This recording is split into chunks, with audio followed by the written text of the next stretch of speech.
भारत माता की। साथियों, आज देश के विभिन्न हिस्सों में नववर्ष मनाया जा रहा है।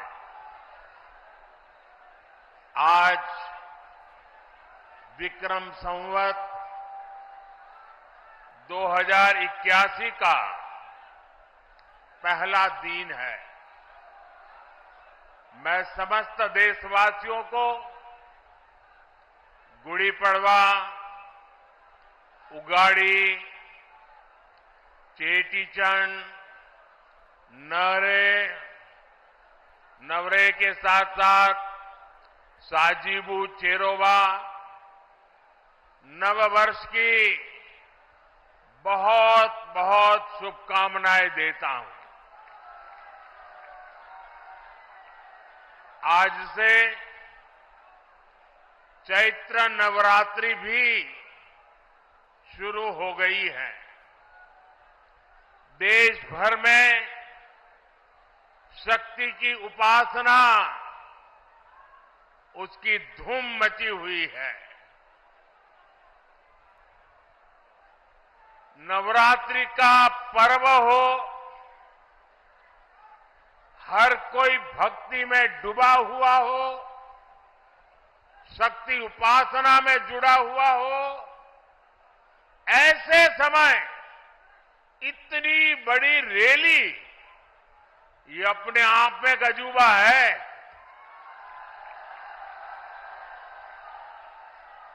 क्योंकि मेरा जब कार्यक्रम बन रहा था तो मैंने कहा भाई नवरात्रि है, लोग कैसे आएंगे। उन्होंने कहा साहब बस आप डेट दे दीजिए। और इतने कम समय में नवरात्रि के पावन पर्व पर भी इतनी बड़ी तादाद में आप हमें आशीर्वाद देने आए।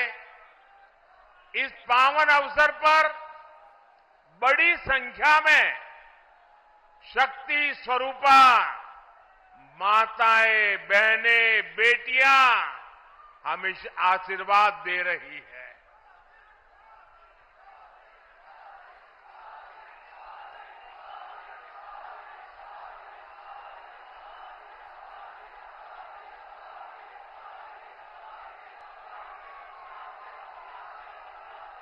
मैं सभी सिख गुरुओं को भी नमन करता हूं। कुछ ही दिन में वैशाखी भी आने वाली है। मैं आपको वैशाखी की भी शुभकामनाएं देता हूं। मुझे यहां पीलीभीत के साथ ही बरेली की जनता जनार्दन के दर्शन का भी सौभाग्य मिला है। और सब दूर एक ही संदेश है, बहुत ही स्पष्ट संदेश है। एक ही गुंज सुनाई दे रही है, फिर एक बार, फिर एक बार, फिर एक बार। साथियों, हम बचपन से सुनते आए हैं, 1.25 से एक लड़ाऊं, चिड़ियन तय में बाज तुड़ाऊं, तबै गुरु गोविंद सिंह नाम कहाऊं।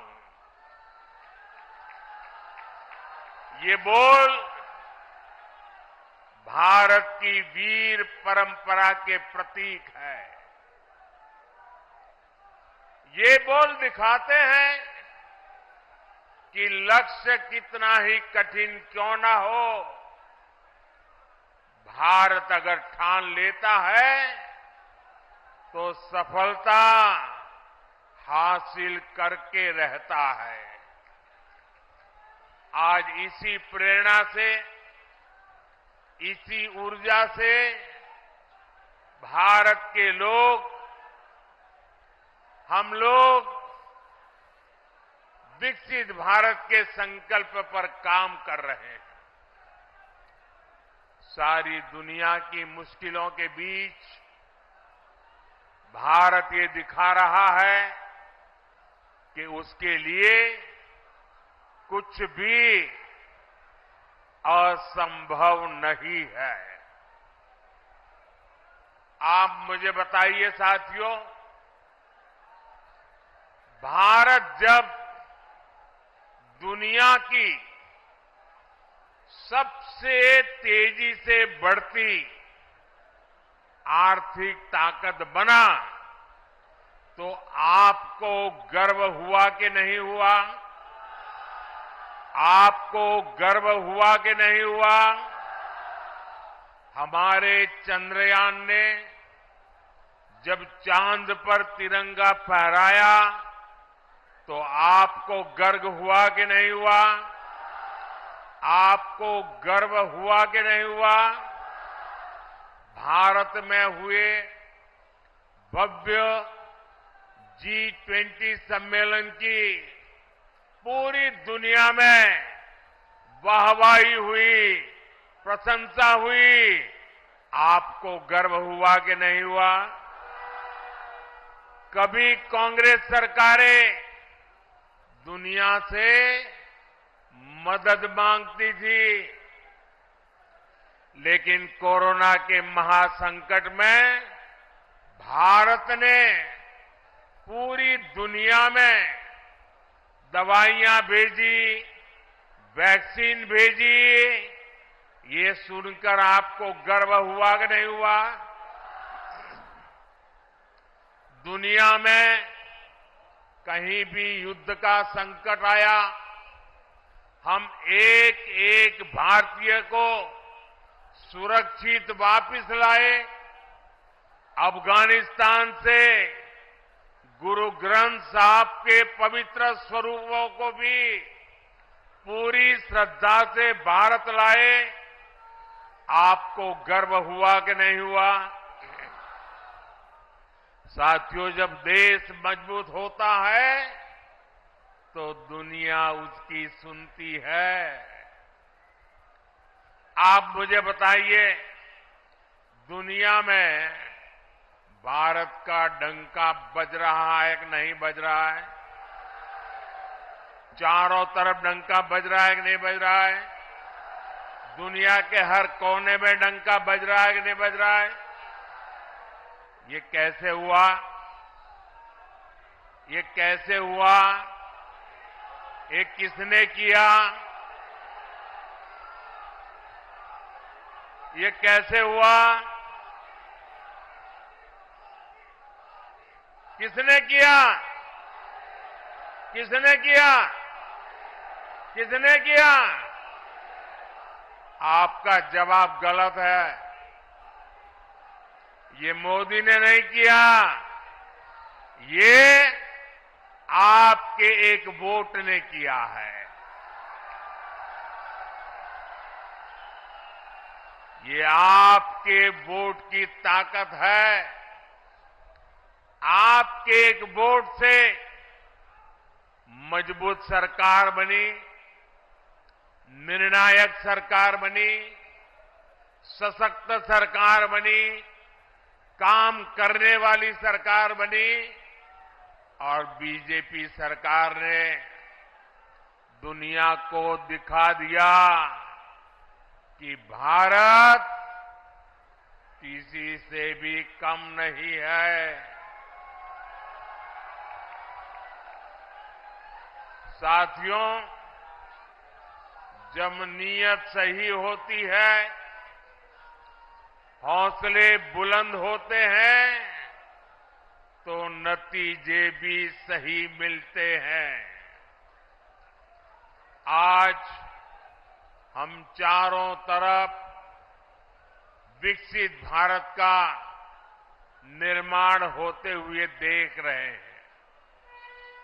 कहीं 4 लेन, 6 लेन, 8 लेन के हाईवे बन रहे हैं, कहीं भव्य रेलवे स्टेशन बन रहे हैं, कहीं वंदे भारत और अमृत भारत जैसी आधुनिक ट्रेनें चल रही हैं। पीलीभीत, भोजीपुरा और पीलीभीत से टनकपुर तक रेलवे के ब्रॉडगेज होने से एक्सप्रेस ट्रेन भी चलने लगी है। धनारा घाट पर 250 करोड़ की लागत से पुल बनाने का काम भी शुरू होने वाला है। इससे शारदा नदी के किनारे रह रहे हजारों लोगों को आसानी होगी। ये जो सुविधाएं बन रही है, ये किसानों और नौजवानों दोनों के लिए नए अवसर लेकर के आती है। पुरानी सरकारों के दौरान जो उद्योग यहां बंद पड़ गए थे, जो फैक्ट्रियां यहां बंद हो गई थी, उनको भी इससे नई ऊर्जा मिलेगी। पीलीभीत में एक तरफ बांसुरी की सुरीली आवाज है, तो दूसरी तरफ टाइगर की दहाड़ भी है। हमारी सरकार पीलीभीत टाइगर रिजर्व की ख्याति को भी देश और दुनिया के कोने कोने में ले जाने का काम कर रही है।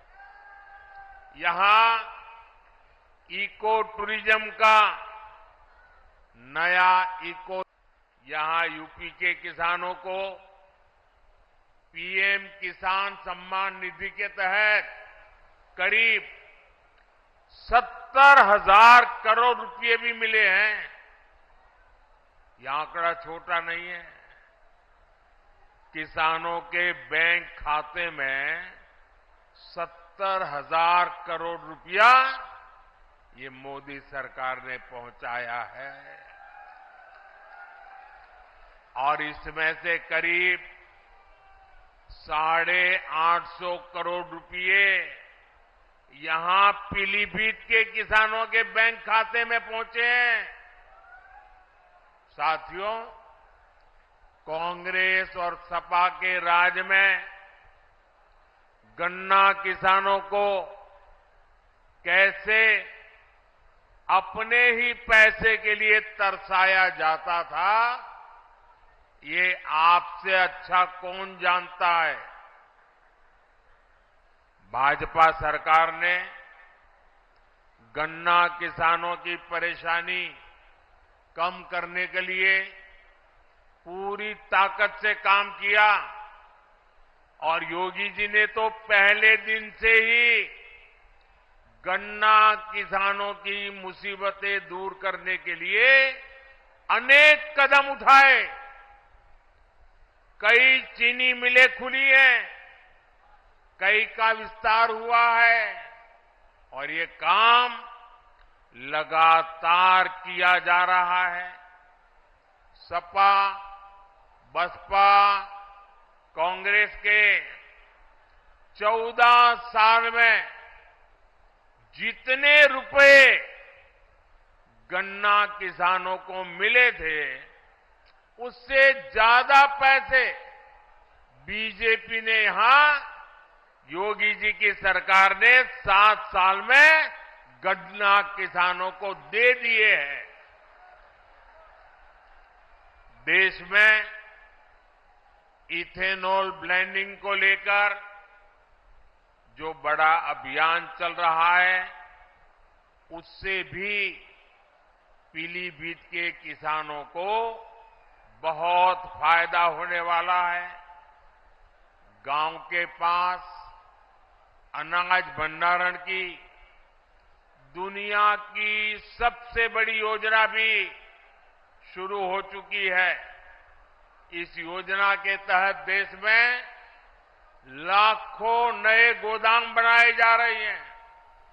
इसका भी लाभ पीलीभीत के किसानों को मिलने वाला है। आने वाले 5 वर्षों में हम ड्रोन से खेती का नया विस्तार देखेंगे। हमारे युवा ड्रोन बनाएंगे और गांव की हमारी माताएं बहनें ड्रोन पायलट बनेगी। गांव-गांव में 3 करोड़ महिलाएं ये हमारी लखपति दीदी बनेगी और ये मोदी की गारंटी है।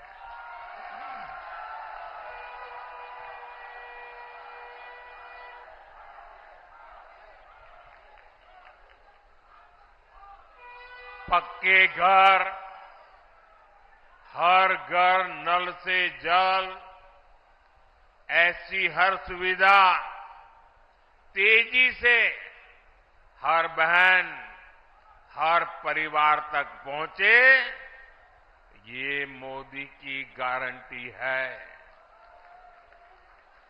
और आप जानते हैं, मोदी की गारंटी यानी गारंटी पूरा होने की गारंटी। साथियों, पीलीभीत की धरती पर माता यशवंती देवी का आशीर्वाद है। पीलीभीत में आदि गंगा मां गोमती का पवित्र उद्गम स्थल है। आज नवरात्रि के पहले दिन, शक्ति की पूजा के पहले दिन, मैं देश को ये भी याद दिला रहा हूं कि कैसे इंडी गठबंधन ने शक्ति को खत्म करने की सौगंध खाई है। आज देश भर में जिस शक्ति की पूजा हो रही है, उस शक्ति का कांग्रेस ने घोर अपमान किया है। जिस शक्ति के आगे हम शीश झुकाते हैं, उस शक्ति को उखाड़ फेंकने की बात ये कांग्रेस के नेता कर रहे हैं। शक्ति का कोई भी उपासक इंडी गठबंधन को इस अपमान के लिए माफ नहीं करेगा। माफ करेगा क्या? माफ करेगा क्या? साथियों, सपा कांग्रेस के इंडी गठबंधन को भारत की विरासत की परवाह भी नहीं है। 500 साल के इंतजार के बाद अयोध्या में भव्य राम मंदिर बना।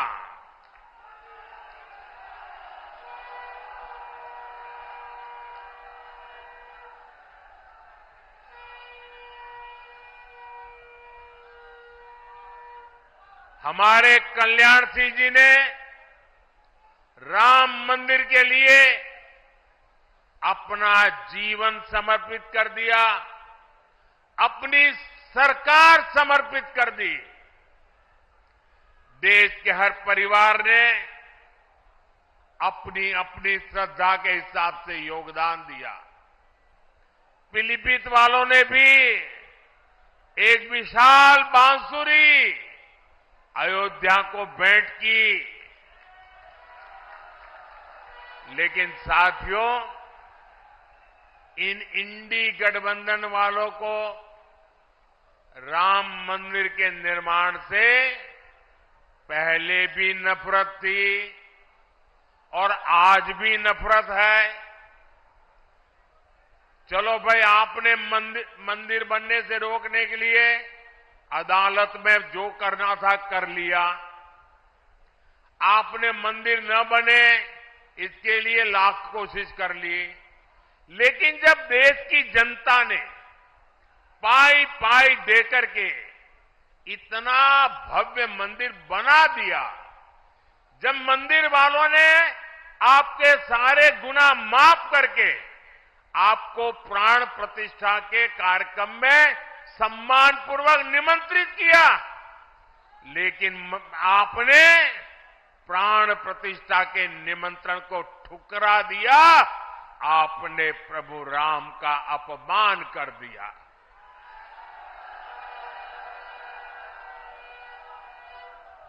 भाइयों बहनों, मैं अभी भी समझ नहीं पाता हूं कि इनके मन में इतना जहर भरा है कि उनकी पार्टी से जो प्रतिष्ठा में गए, प्राण प्रतिष्ठा में जो लोग गए, उनको 6 साल के लिए पार्टी से निकाल दिया। क्या ऐसा कभी हिंदुस्तान में हो सकता है? कोई राम की पूजा करे इसलिए पार्टी से निकाल दो, एक ऐसी पार्टी है भाई? ये पाप करने वालों को कभी भूलिएगा नहीं भाई बहनों, याद रखेंगे ना? याद रखेंगे? याद रखेंगे? साथियों, तुष्टीकरण के दलदल में कांग्रेस इतना डूब गई है कि उससे कभी बाहर नहीं निकल सकती। कांग्रेस ने जो घोषणा पत्र बनाया है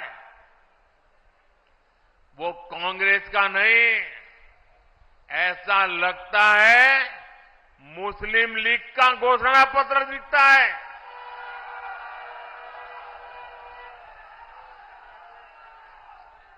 तुष्टीकरण के दबाव में ही कांग्रेस हो या सपा सीएए का भी विरोध कर रही है। विदेशी धरती पर अत्याचार की वजह से भागने के लिए मजबूर हुए हिंदुओं और सिख भाई बहनों को आप मुझे बताइए, मेरे इन हिंदू भाइयों बहनों को, मेरे इन सिख भाई बहनों को भारत अगर नागरिकता नहीं देगा तो कोई और देगा क्या? नागरिकता देनी चाहिए कि नहीं देनी चाहिए? वो अपने हैं कि नहीं है? उनको हमें संभालना चाहिए, नहीं संभालना चाहिए?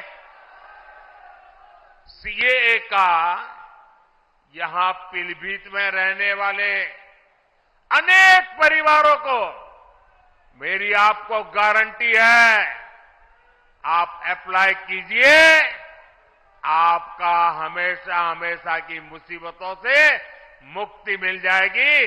आप भारत के नागरिक के नाते गर्व से जी पाएंगे। लेकिन कांग्रेस समाजवादी पार्टी इस पर भी ऐतराज जता रही है।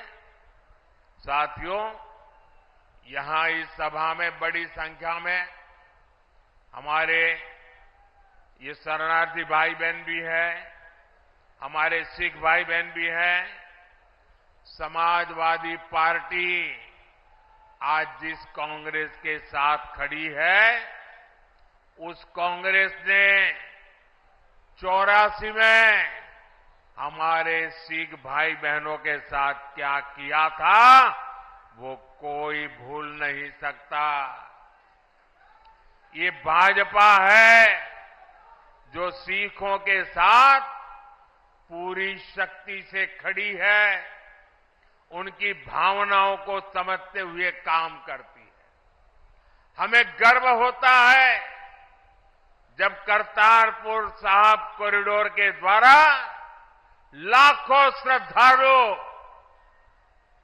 दशकों से जो उनके मन में दर्द था, पीड़ा थी, उससे मुक्त होकर के आज करतारपुर साहिब जाकर के मत्था टेक करके हमें आशीर्वाद लेके आते हैं। ये भाजपा सरकार है जिसने लंगर की वस्तुओं पर से जीएसटी हटाया। हमने श्री हरमंदिर साहब के लिए एफसीआरए रजिस्ट्रेशन सुनिश्चित किया, जिससे विदेश के लोगों को भी सेवा करने का अवसर मिले। हमने वीर बाल दिवस मनाकर साहिबजादों के शौर्य को सम्मान दिया।